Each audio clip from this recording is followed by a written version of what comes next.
Bonjour ma chère Elisabeth Lévy.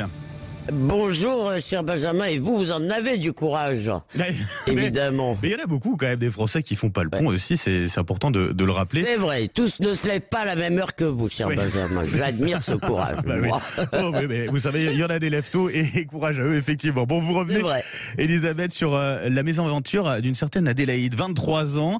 Elle postulait en l'occurrence pour un emploi à l'Opéra de Paris.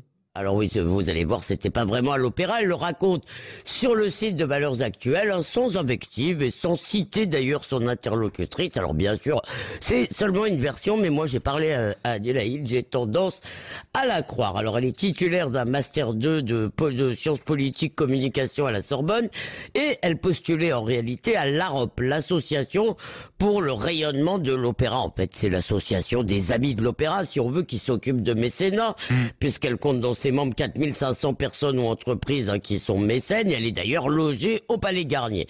Alors Adélaïde, qui est passionnée de ballet et d'opéra, elle envoie son CV donc à cette AROP, on lui propose un entretien. Elle a potassé, elle connaît la politique de l'opéra, notamment en matière de diversité et de mixité sociale, elle est enthousiaste, elle adore ce monde, et tout ça semble faire bonne impression. Vous connaissez bien les enjeux de l'AROP, lui dit la personne qui la reçoit, et puis au bout d'un moment, c'est la douche froide. Je trouve surprenant que vous postuliez dans le milieu culturel avec votre CV.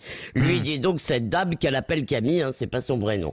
Alors Adélaïde, pourquoi elle lui dit ça? Parce que dans son CV, il y a le fait qu'Adélaïde a travaillé à Valeurs Actuelles, à Boulevard Voltaire, la presse d'extrême droite, lui dit la dame. Les convictions d'Adélaïde, les convictions en tous les cas qu'elle prête à Adélaïde, ne sont pas celles, dit-elle, du directeur de l'opéra. Et donc Adélaïde lui rappelle qu'après 5 ans à la Sorbonne, elle a beaucoup d'amis de gauche. Réponse: dans l'équipe, vous savez, j'ai des gens issus de l'immigration, ils auraient du mal à travailler avec vous. Ah bon? Et puis travailler en équipe, c'est aller manger avec les gens apparemment. Cette dame n'a jamais déjeuné avec une personne de droite.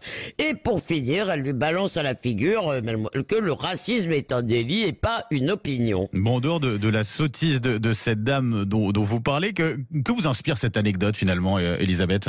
Écoutez, elle est tout de même emblématique, c'est plus qu'une anecdote, elle est emblématique du sectarisme et de la bonne conscience décomplexée de la gauche. Cette dame ne se cache pas, elle ne fait pas semblant, elle ne dit pas à Adélaïde, vous n'avez pas le profil, vous n'avez pas les compétences, elle lui parle d'un délit d'opinion. Il y en a une seule d'opinion qui est acceptable, nous les gens de culture, on est de gauche, n'est-ce pas?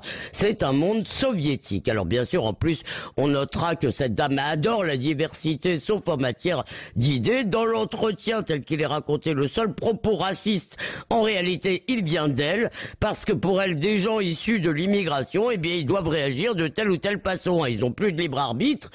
Elle sait comment ils pensent. Mais là où il y a quand même un scandale, enfin, même il y a un scandale d'ailleurs dans tout, mais ce qui accroît, disons, à mon avis, le caractère insupportable de cette affaire, c'est que l'opéra, c'est un établissement public payé par nos impôts, c'est l'institution culturelle la plus chère, ça coûte un bras, si vous me permettez. Ces gens ne refusent pas notre argent, qui est pourtant sali par nos idées nauséabondes, me semble-t-il.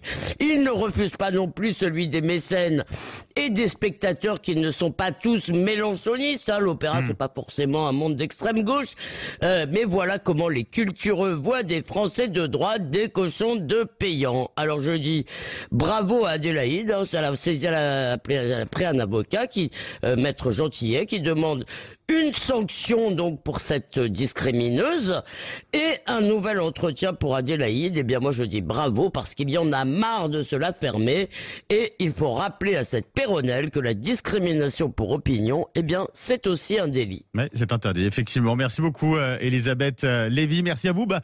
Sachez-le, Adélaïde, on l'aura au téléphone à 9h15 sur Sud Radio. Elle sera avec nous pour témoigner justement de cette histoire qu'elle a vécue. Merci à vous Elisabeth Lévy, et très bien, vous avez bien raison. Et voilà. C'est important de l'entendre aussi, là-dessus, bien sûr, sur cette histoire. Non, mais c'est une histoire, honnêtement, c'est une histoire invraisemblable. C'est un fait emblématique. Et ça fait, je peux vous dire, beaucoup réagir sur les réseaux sociaux. Vous l'avez peut-être vu, effectivement. Elisabeth, merci à vous. Très bonne journée.